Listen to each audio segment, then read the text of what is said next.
This early Saturday morning, there's been a debate about whether President Trump went far enough in sending a message. Michael Wallace is a former Green Beret commander and Florida GOP congressional candidate. He stayed with us late into the night, Friday and into Saturday. Good to have you back with us tonight.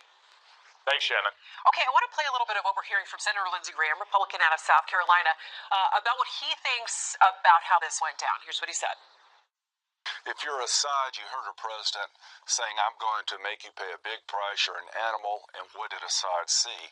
A military strike that didn't change his life at all. So Assad wakes up the next day and goes back to work. And Michael, beyond that, he's worried about the message it did or didn't send to Russia and Iran as well. What do you think? Well, I think the strike was proportionate. There was a real concern from Secretary Mattis that that we risk escalation with the Russians. But I do also share Senator Graham's concern in that I would have liked to have seen more in terms of taking out the Syrian Air Force and their ability to deliver these chemical weapons in the future. And it would also neuter the Assad regime and its big advantage against some of our allies in the region, the Kurds and the Arabs. So I think right now we're in a waiting game, and if they do it again, I'd like to see a much more aggressive response, which is reportedly what President Trump wanted. Yeah, and apparently his military advisors and the generals said to him, they wanted him to scale it back. They're worried about escalating things, obviously, with Russia and other places in the world. And they said this was not about taking out air defenses or air opportunities at all. It was just about shutting down the chemical weapons issue.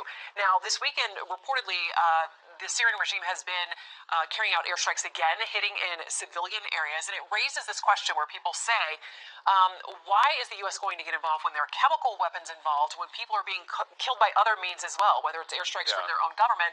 Where do you draw the line? Yeah, and I saw Ambassador Haley get asked that question. I do think you are crossing a line when you're starting to use weapons of mass destruction. And have no doubt, the other country watching here is North Korea and Kim Jong-un, who have a massive chemical and biological weapons stockpile. You are crossing a line there in terms of how you're inflicting casualties, the gruesome death that these people undergo, and the fact that they're often hiding in low areas and basements and in low ground from the conventional weapons attacks. These chemicals seep down into the low areas and into the basements. They're deliberately designed to inflict mass casualties on civilians, and we have to have a deterrence there to stop it. Any thoughts on these incoming missiles tonight? The Syrian state television, they are reporting that there is incoming. The Pentagon says it's not us. Any thoughts? Well, I think it's likely the Israelis.